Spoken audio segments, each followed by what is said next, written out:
Oke, bismillahirrahmanirrahim. Assalamualaikum warahmatullahi wabarakatuh. Teman-teman tutorial online, sekarang kita masuk di minggu pertama.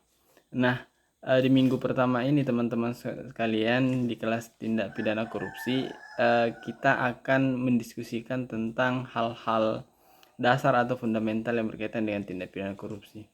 Nah, pada sesi kali ini atau minggu ini kita akan bicara tentang istilah tindak pidana korupsi, pengertian tindak pidana korupsi, kemudian ada pengertian tindak pidana korupsi dari berbagai aspek. Nah, pada bagian terakhir teman-teman, kita akan mendiskusikan tentang 7 tipologi tindak pidana korupsi sebagaimana dikemukakan oleh Profesor Said Hussein Alatas. Nah, pada bagian terakhir kita akan mendiskusikan tentang sebab dan akibat tindak pidana korupsi.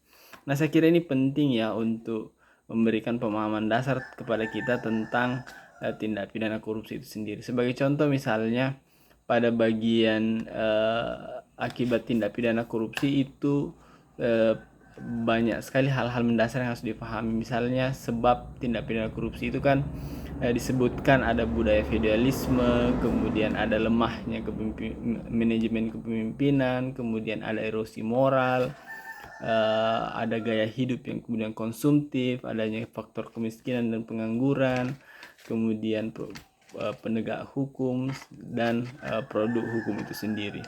Saya kira hal-hal seperti ini yang harus kemudian kita pahami dalam mendiskusikan tindak pidana korupsi. Saya harap Anda mampu memberikan diskusi yang cukup hidup dalam ruang-ruang diskusi.